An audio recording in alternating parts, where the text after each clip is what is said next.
Viral at pinag-uusapan nga ngayon sa social media ang madamdaming saloobin na naisiwalat o ibinulalas ni Pablo sa kanilang podcast. Taimtim namang nakikinig ang kanyang mga kapwa member ng SB19.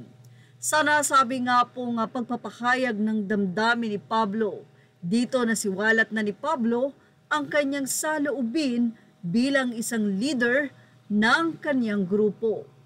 Kay Pablo ipinagkatiwala ang nasabi nga pong mataas na tungkulin para sa kanyang miyembro sa SB19.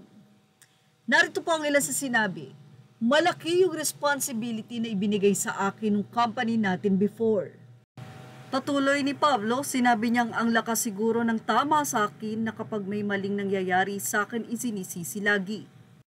Ikaw yung leader dyan, mali ka, kunwari may na-late sasabihin, member mo yan, ikaw pa rin ang mali. Kapag may mga hindi okay sa isang paligid, parang feeling ko automatically kasalanan ko agad. Siya, kahit wala akong ginawa. So, yun yung dahilan kung bakit hindi ako natatahimik. Ilan pa sa ibinahagi ni Pablo ay ang bigat ng mga responsibilidad, sabay-sabay, business, ang pagiging SB19, ang pagiging CEO. So marami siyang inihayag na talagang nape-fed up o napapagod si Pablo. Kaya naman nagbiro si Stel na baka naman kailangan mo nang magbitaw. Bitawan mo na ang SB19.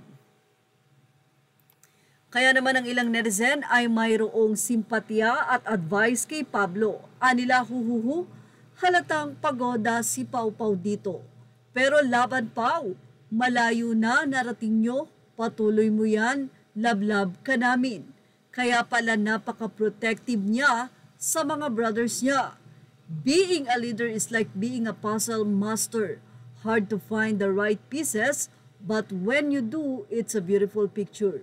You are a great leader, brother, and friend to your. Narito pa ang naging advice ng ilang netizen. Anila, we are beginning to know them one by one. Iba-iba sila ng personality na pinagsama-sama ng clash din sila like Stel and Josh. But I remember sinabi ni Pablo na pipiliin pa din na mahalin ang bawat isa kahit hindi ka mahal-mahal. I just pray that they will continue to stay together as SB19. And even outside SB, magkakasama pa rin sila na pure vacation and not work-related. Say naman ng ilang netizen at advice, sulitin ang kasikatan habang nasa sa inyong kamay. At saka mo na pasukin ng ibang bagay pag alam mong pahina na ang career. Mahirap pumasok sa maraming bukas na pintuan. Baka lalo kang maligaw at mapabayaan mo ang kasalukuyan. Focus kung anong meron ka ngayon, at ito ang uukit ng iyong hinaharap. Say pa ng isa, tama po yung advice nyo. Masyado na silang mainit. Ngayon, hayaan niya lang magbaga ang kasikatan. Sa ngayon, mag-ipon na lang muna ng mag-ipon para sa future pag di na sila sikat na sikat, pwede na siyang mag-open ng panibagong pinto. Iyan nga ang naging magandang advice ng mga netizen sa SB19. At syempre, put God first in everything you do and He shall crown your effort with success. Yan ang ating Showbiz Snap update.